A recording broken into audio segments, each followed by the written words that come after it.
Hello friends, કેમ છો? મજામાં? તો મજામાં જશો. લગ્ન જીવનના બીજા પાર્ટમાં તમારું સ્વાગત છે. તો આજે આપણે વાત કરીશું પાછા રનિંગ બીજા સ્ટોપની. તો આપણે વાત કરીશું અત્યારે કે જે લોકો ના જીવનમાં એમ કહે છે કે મને પ્રોબ્લેમ છે, આમ છે, તેમ છે, પછી તેઓ જે લગ્ન પછી તેના માવતરના ઘરે એટલે કે તેમના મમ્મીના ઘરે છોકરી લોકો વહી જાય છે, રેડી? તો વહી જતી હોય છે ત્યાં. તો પછી ત્યાંથી પછી જેનો કોઈનો વાંક છે, હું છે, હું નહીં, અને કદાચને વાંક સામેવાળાનો હોય કે માન લો કે જે લોકોના ઘરે મેરેજ કરીને ગઈ છે એટલે પહેલાં તો તમે હું જોયું નહોતું, બધું જોયું હોય, હા છે, તે છે, પડું લગ્ન બધા એને કરી દઉં છું તો એ તો આંધળા હોય છે. તો તમે એના લગ્ન કર્યા, બધું કર્યું, કમ્પ્લીટ કર્યું, પછી કંઈ નવો છે, આ છે, પણ તો એટલા સમય તમે ક્યાં વહી ગયા હતા ભાઈ? એ બધું થઈ જાય છે. પછી તે ત્યાં રોકાવા જાય છે, આમ છે, તેમ છે. એને જો રોકાવા માટે જે સામેવાળા વ્યક્તિ હોય એને રોકવાની જરૂર કોઈ નથી હોતી. જો એનું ઘર ચલાવવાનું હોય તો એની ઘરે એને મોકલી દેવાનું હોય છે. એને ત્યાંથી કેવું પડે કે ભાઈ અહીં તારું જીવન નથી, તારું જીવન ત્યાં છે, તું ત્યાં જીવ રે. બધા લોકોને આ મારું કહેવાનું છે. બધા સમાજમાં કે બધી જગ્યાઓ પર આવા અમુક કેસ આવતા હોય છે, ઘણું મેં જોયું છે અને મારી સાથે આવું કંઈક બનેલું છે અને બનેલ છે, એવું હોય છે.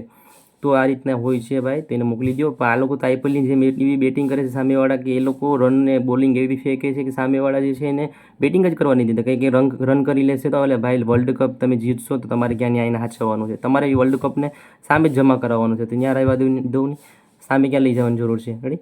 પછી આવું કરે, તેવું કરે, કોઈ બે ઘરે કરે, ફલાણું કરે, ટીકણું. ભાઈ બેમાં એકમાં નો કરી શક્યા તો બીજામાં તમે કરીને શું કરવાના છે, શું કાંદો કાઢવાના છે?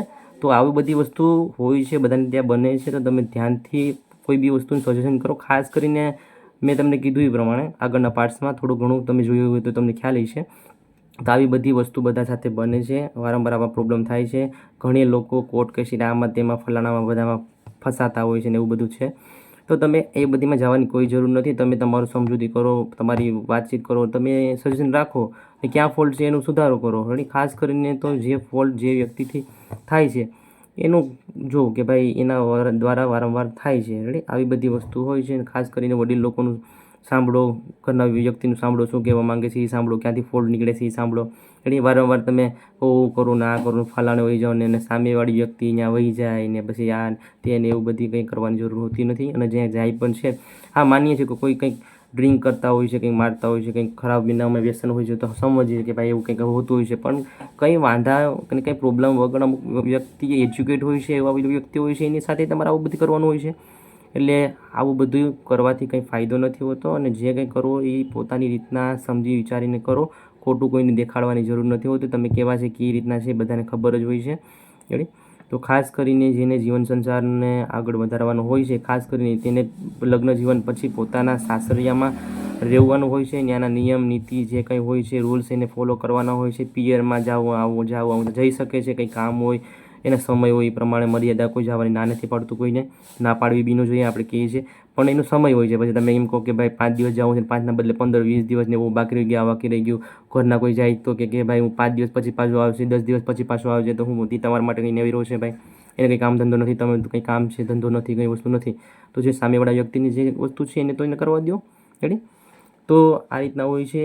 તો જે કંઈ બી લોકો છે તેના ઘરે આવું રીતના થતું હોય છે. તો ખાસ કરીને મહિલા વર્ગમાં અને જે છોકરી પક્ષ છે તેને કહેવાનું છે કે ભાઈ તમે પહેલાં જો જાણો, અને જે કંઈ વસ્તુ છોકરીને ત્યાં રાખવાની કોઈ જરૂર હોતી વધારે નથી હોતી. તેને તેના ઘરે જ મોકલી દેવાની જરૂર હોય છે. તમે એને શા માટે ત્યાં રાખો છો ભાઈ? કયા કારણોસર તમે રાખો છો, રેડી?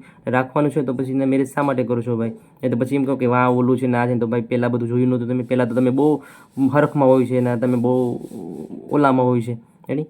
એટલે આવું બધી વસ્તુને માઇન્ડેડ લેવી જોઈએ, ધ્યાન લેવું જોઈએ, મગજમાં ઉતારવી જોઈએ. આવા બધા વસ્તુ તમારી સાથે માઇન્ડેડ રહેશે તો એમાં પ્રોબ્લેમ કંઈ આવશે નહીં. પણ આવી વસ્તુને તમે નેગેટિવ કરશો, ઇગ્નોર કરશો તો તમારા જીવનમાં આવા વસ્તુ આવશે. ખાસ કરીને તમે તમારા ઘરના જો માન લો કે એજ્યુકેટ છે ઘરેથી, તો તમે એનું બી 2-5 જે કંઈક લેક્ચર આપે એ સાંભળી શકો છો, શું કહેવા માંગે છે.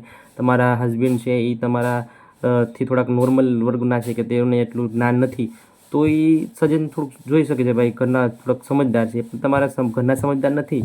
તો તમારા જે હસબન્ડ છે એ સમજદાર છે, તમારે એની માન્યતા લેવી પડે. એટલે એવી બધી વસ્તુ હોય છે. ખાસ કરીને તો હસબન્ડનું જ સાંભળવાનું હોય છે, ભલે નાના હોય છે, મોટા હોય છે, મધ્યમ વર્ગના હોય કે નાની નોકરી કરતા હોય છે. એની જે વસ્તુ છે તેને માન્યતા પેલી આપવાની હોય છે. અને અમુક ઘરોમાં વડીલોને બી સાંભળવાનું હોય છે. પોતાની રીતના ધૂમધડાકેદાર ચાલવાથી કંઈ થતું નથી, અને તેરી મેરી આગા પાછી આની ઓલી એ ગામની પંચાયત કરવાથી કંઈ થતું નથી. જે કંઈ કરવું હોય આપણે આપણું જોવાનું છે. આપણે આપણો રસ્તો અગર ડ્રાઇવિંગ કરતા હોય તો આપણે આપણા જ હાઈવે ઉપર ગાડી હલાવવાની હોય છે. 4 લાઇન જતા હોય તો બીજા હાઈવેમાં હાઈવેમાં જવાની જરૂર નથી. એ હાઈવેમાં હાઈવેમાં જોવા જશો તો પોતાની ગાડી છે એ ઠોકાઈ જશે.